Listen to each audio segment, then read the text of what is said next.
Hey, it's Linda here, and I'm really glad to be with you today. I want to talk about post-traumatic stress disorder and suicide in the workplace and at home. It's a very difficult thing, and we're going to talk about how it has grown. But I've personally been through so much and have chosen twice now not to commit suicide myself, despite becoming a professional and having my life go really well at times. Things from the past and situations cause us problems. So today I want to talk about how to recognize the symptoms and remedy the impact of PTSD, which will help to prevent suicide in the workplace and at home. Like I said, my name is Linda Larson Schlitz, and I've done lots of things in my life. I've written a few books. I have partnered on writing a book. I've won all kinds of awards, been on every major news media that there is out there, but I am just a regular person like everybody else. I am no different, no more, well, I am different and I am special, but that's part of my point. I'll talk about a little more later that we are each uniquely gifted. So it's imperative that we do what we are created to do so that we are not stuck in our negative thinking and negative thoughts and minimize our capabilities and what we have to offer the world. So here's the problem. I've always known there was a problem, but it has risen up 121%. PTSD has since the pandemic.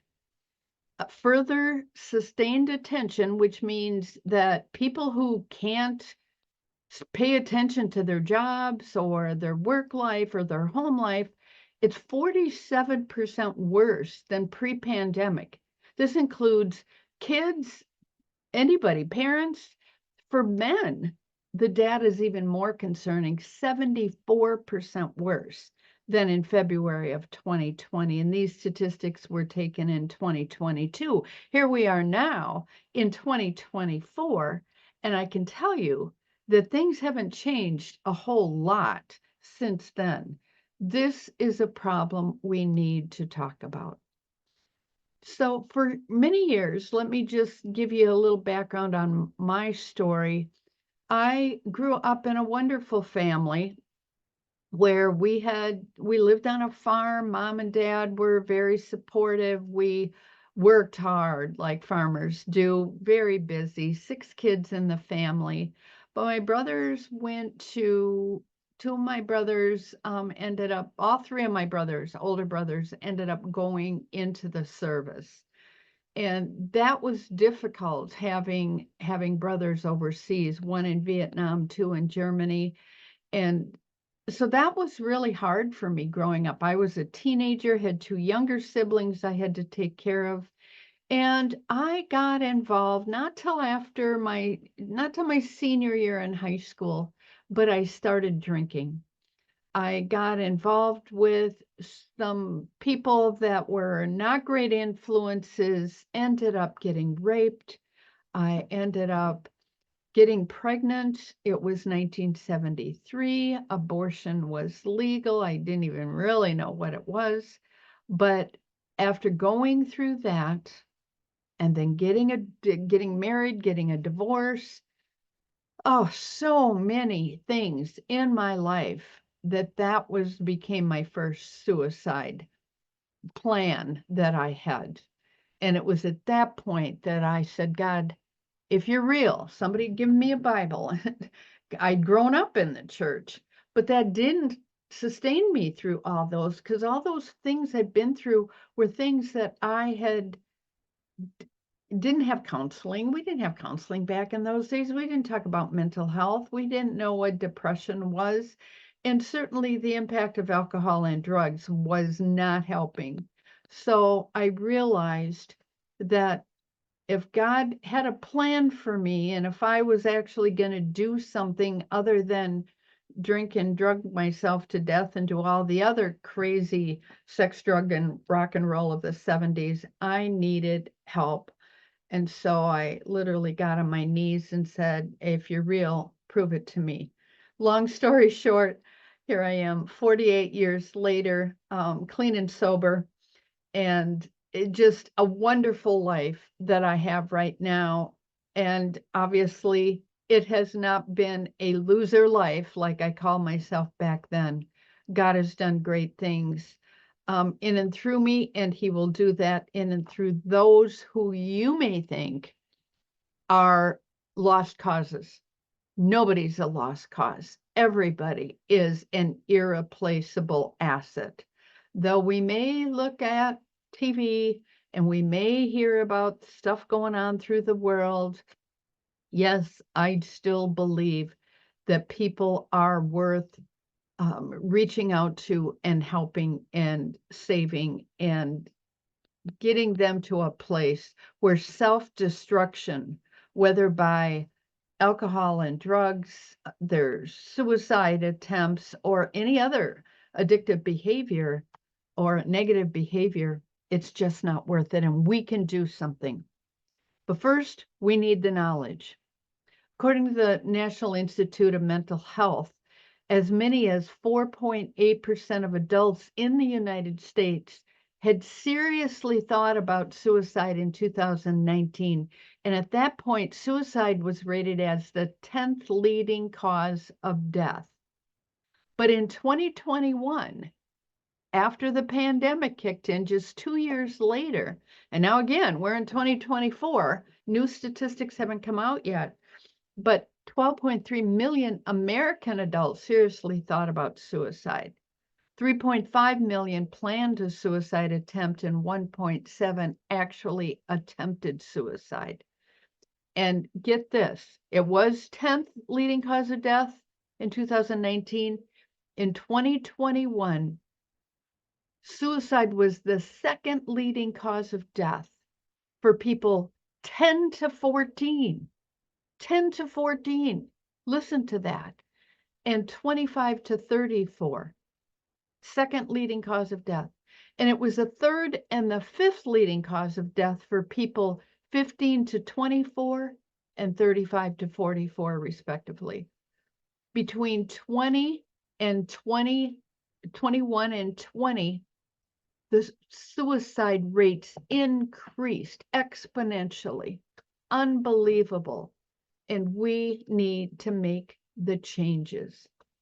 So some people say, what is PTSD? It's been coined a lot of different things by a lot of different people. And though this isn't funny, I'll tell you, when things get this serious and heavy, lightening the load is a little healthy for us. It changes our brain chemistry. It kicks off some dopamine. And when you smile, it makes it better. So I just want you to know that this seminar is pretty terrific stuff, dude. PTSD, get it? Some people call it pretty stressed, tense, and depressed, which is true. Pretty tired of stress dumps. Prepared to see dangers. All these are true. Past the sanity, darling. Some people certainly feel that. Okay, and some of us would say PTSD, past the sugar donuts. But what really people go through is panic, trepidation, scared, and despondent. And sometimes we have to say past the sanity drugs, because our brain chemistry gets massively screwed up when we are under the stress of PTSD. What actually happens, it's associated with changes in different regions of the brain, including the prefrontal cortex, the mid-anterior cingulate cortex, and the right inferior frontal gyrus. These areas are associated with functions such as fear, conditioning, emotional regulation, and autonomic nervous functions. In other words, emotional regulation, people don't make good choices when they have PTSD. Their autonomic nervous system is responding to whatever makes them feel better. And what makes us feel better I'm going to get into some healthy ways, but what we in society learn is getting angry. You don't get your way, you get angry. You try to change people. Somebody triggers you from your PTSD, you might react in a negative way. You might go to a substance that makes you feel better.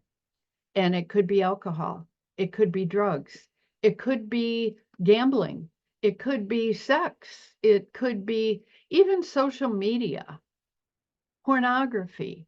All of these different things change your brain chemistry. So if you're feeling bad, we have this fight or flight response. So when we have negative thoughts, our negative thoughts cause our negative feelings, and our negative feelings cause our negative behaviors.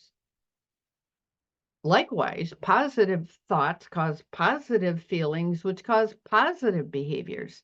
But what we're dealing with, for those of us, self-included, who have PTSD, we need to change the thought process, because if we don't change the thought process, we get desperate.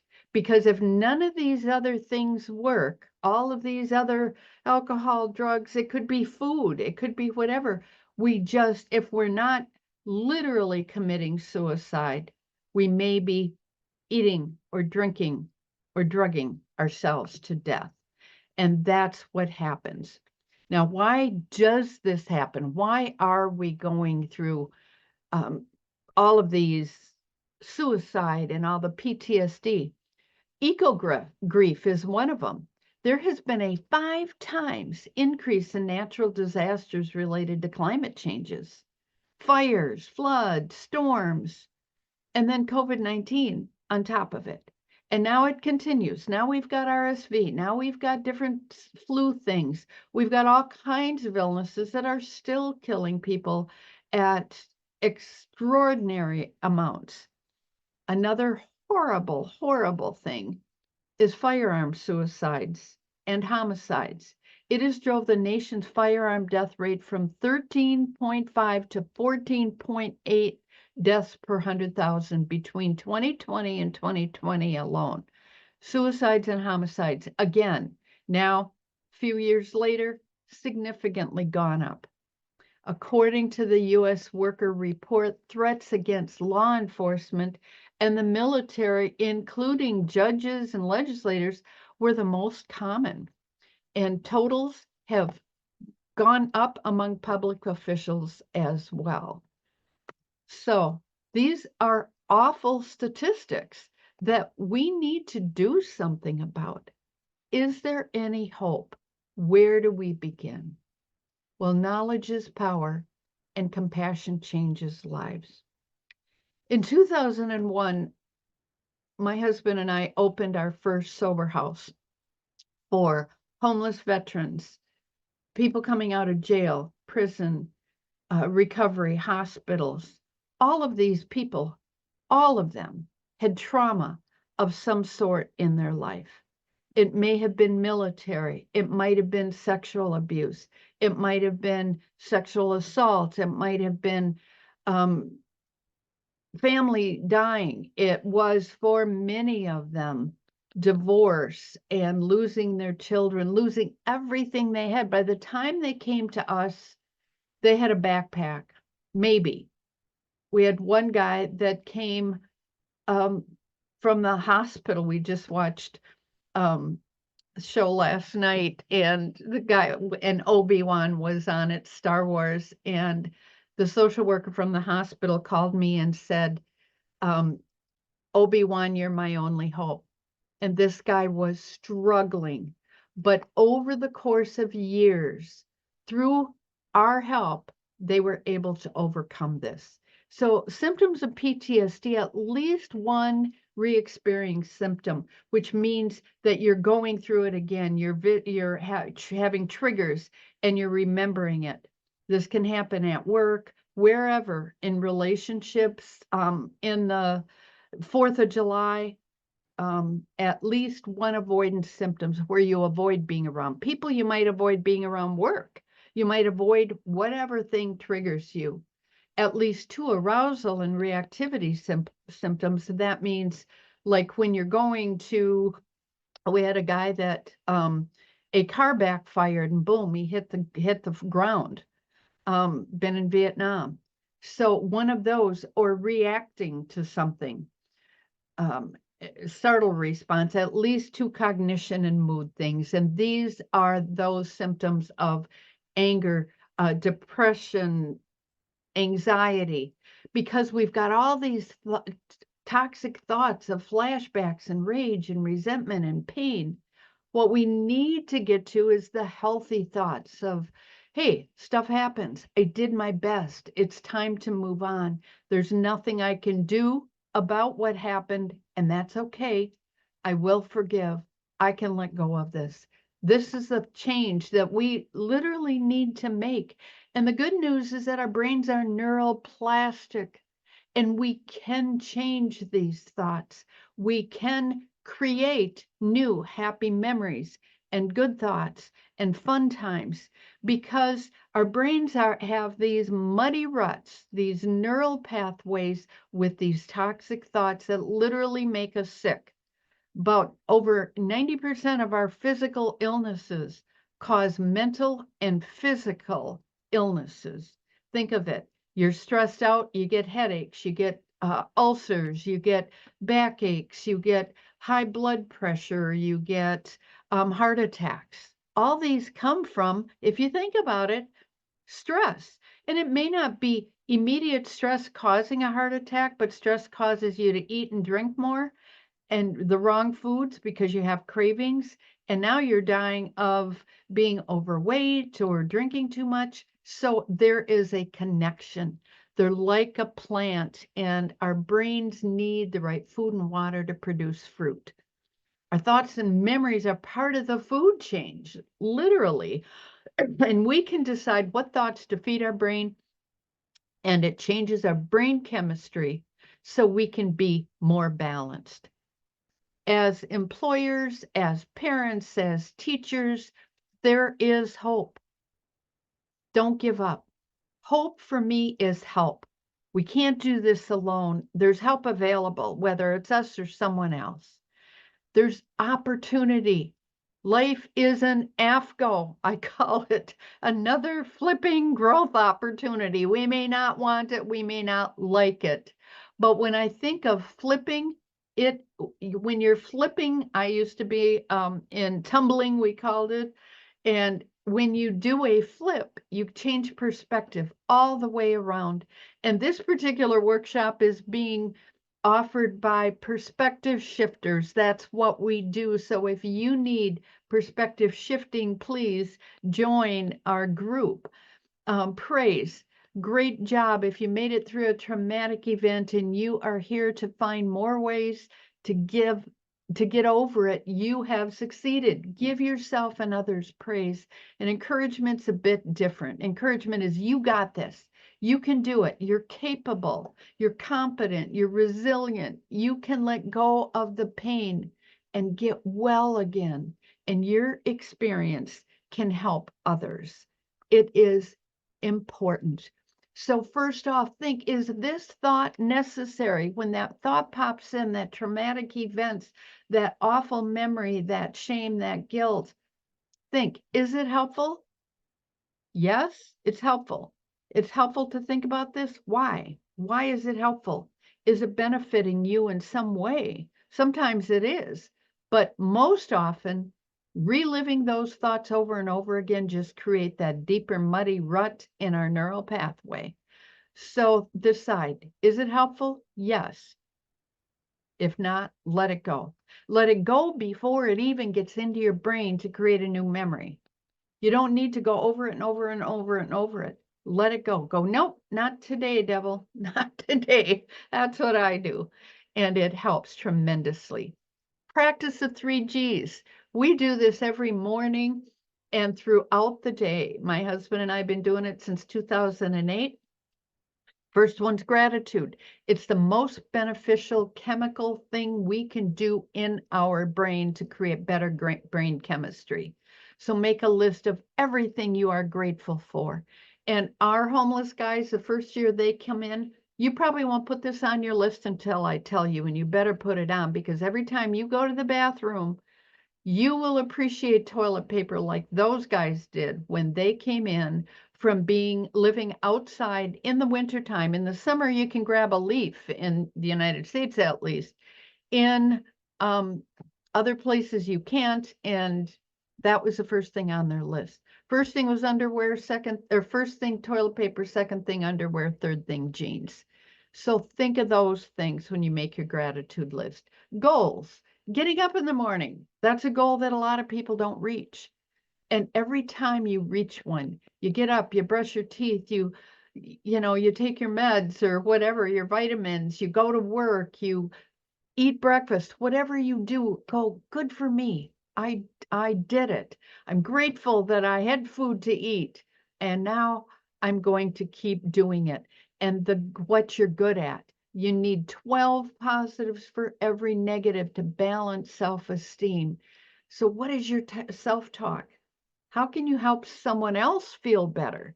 That's what this does. If you can do the 3 G's with somebody who's depressed and anxious, they will get better.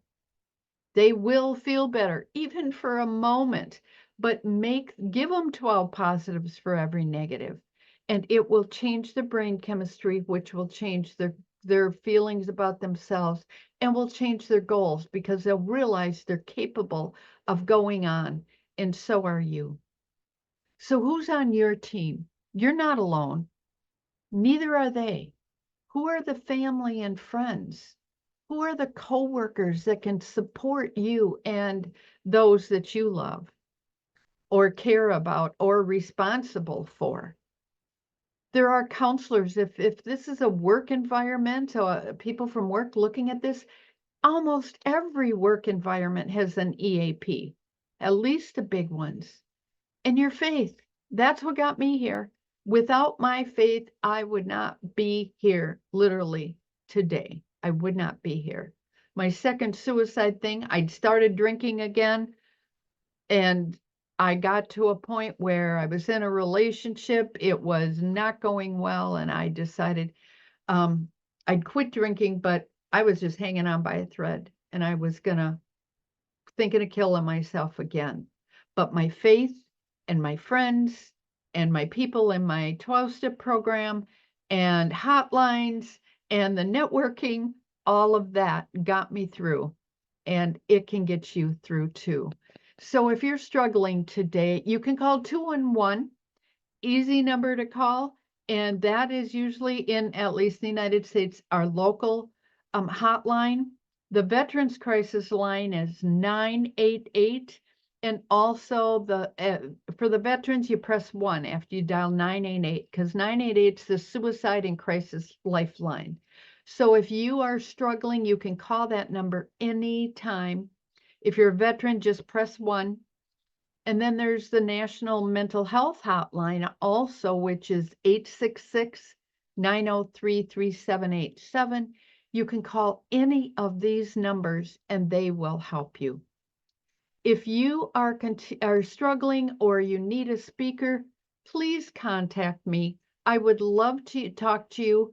I also have a webinar where you can get a continuing education unit on demand on my website, where you can just scan that top code there, or go to down at the bottom. It is Purpose Driven Recovery Academy.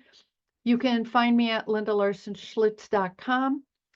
If you're struggling, if you're a woman over 50 and you're struggling to quit alcohol, I've got a free assessment and 5-day challenge, and actually a 12-week and a whole year program to help women, because that is the next fastest growing group of individuals that are dying of alcohol use disorder are women over 50. How tragic. And it's just a slow suicide is what it is. So we do not want you. You don't need to. Any of us in the Perspective Shifters or anybody on my team will help you if you are struggling. Can't say that will all answer the phone 24/7, which is why I gave you that number. But please reach out. You're not alone. I'm really grateful that you joined me today. God bless you.